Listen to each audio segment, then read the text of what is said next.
सुप्रभात श्रोता बंधु आज प्रसंग जीशु निजे ईश्वर अटंती आमेन। आज मनोनीत शास्त्रांश कलसीय मंडली निकट को साधु पाउल पत्र 2 पर्व 9 पद। कारण ख्रीष्टठारे संपूर्ण ईश्वरत्व देहवंत होई बास करे। हालेलुया। प्रभु जीशु मृत्यु उत्थित हैला परे तांकर शिष्य मान को दर्शन देले। मात्र सेमानक मध्यरु जड़े शिष्य जहाँक नाम थोमा से सेठारे नथिले। एही थोमा हेउचंती प्रभु जीशुंकर शिष्य मानक मध्यरु अन्यतम, जे कि आमर प्रिय भारत देश को प्रथम थर पई प्रभु जीशु को सुसमाचार नहीं आसीथिले। से जीशुंकर पुनरुत्थान को संदेह कले। परे प्रभु जीशु एक भिन्न समय रे दर्शन देले जेउठारे थोमा उपस्थित थिले एवं प्रभु जीशु तांको सहित कथबार्ता कले। से थोमा को कहिले, ए आड़े तुम्हार आंगुली बढ़ाई मोहर हाथ देख और हाथ बढ़ाई मोहर कक्ष देश रे दियो। अविश्वासी न होई विश्वासी हुओ। थोमा ताहांको उत्तर देले, मोहर प्रभु मोहर ईश्वर। आमेन। जोहन लिखित सुसमाचार 20 पर्व 27 और 28 पदरे आमने एही विषय पाठ करू। सेतेबेले थोमा प्रभु जीशु को ईश्वर बोली संबोधन कले। आदि पुस्तक 17 पर्व 1 पदरे सदा प्रभु अब्राहम को दर्शन देई कहिले, आंबे सर्वशक्तिमान परमेश्वर आंब छामुरे धर्माचरण करी तुम्हें सिद्ध हुओ। तेणु करी आमको संदेह न करी जीशु ख्रीष्ट को ईश्वर बोली मान्य करी धर्माचरण पूर्वक ईश्वर को दृष्टि रे सिद्ध हेबाकू पड़िबो। आमेन। प्रभु जीशु मानविक शरीर रे ईश्वर थिले। मात्र से जगत रे थिबा समय रे लोक माने विशेष रे जिहुदी माने ताहांकु चिन्हि पारिले नाही कि जीशु को ईश्वर भाव में ग्रहण कले नाही, बरं से माने ताहांकु मृत्यु पर्यंत दोषी साब्यस्त कले।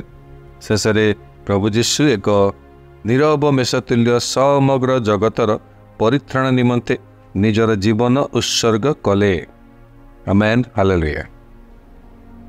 पवित्र धर्मशास्त्र बाइबल लिखा जाए, जोहन लिखित सुसमाचार 1 पर्व 10 और 11 पद वाक्य से जगत रे थिले और जगत ताहांक द्वारा सृष्ट हैला, तथापि जगत ताहांकु चिन्हिला नाही। से अपना राज्य को आसिले, तथापि ताहांकर निज लोक माने ताहांकु ग्रहण कले नाही। ईश्वर आपन को आज वाक्य द्वारा विशेष भाव में आशीर्वाद करंतु। आसंतु प्रार्थनार समय मध्य को जीवा, प्रार्थना करिबा। मो पछे पछे आपण एही प्रार्थना करंतु। प्रिय प्रभु जीशु, आपण मोर प्रभु ओ ईश्वर अटंती। आपण मोर जीवन अटंती, जहाँक पाई मु एही जगत रे बंची अछि।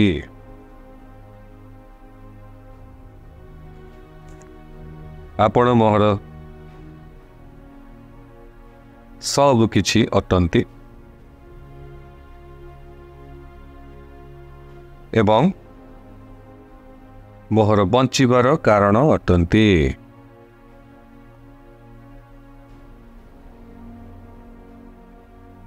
आपणकु मु आराधना करे एवं धन्यवाद दिए जे आपण मो ठारे प्रकाशित होई अछंती।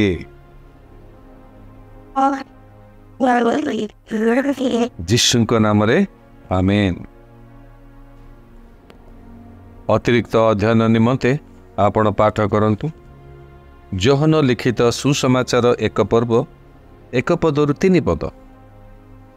ईश्वर आपण को आज दिन में विशेष भाव में आशीर्वाद करने सहित आज वाक्य जीशु निजे ईश्वर अटंती ଏହି ବିଷୟକୁ ହୃଦୟଙ୍ଗମ କରିବା ନିମନ୍ତେ ପ୍ରଭୁ ଆପଣଙ୍କୁ ସାହାଯ୍ୟ ଉପକାର ଏବଂ ଅନୁଗ୍ରହ ପ୍ରଦାନ କରନ୍ତୁ। ଆମେନ୍।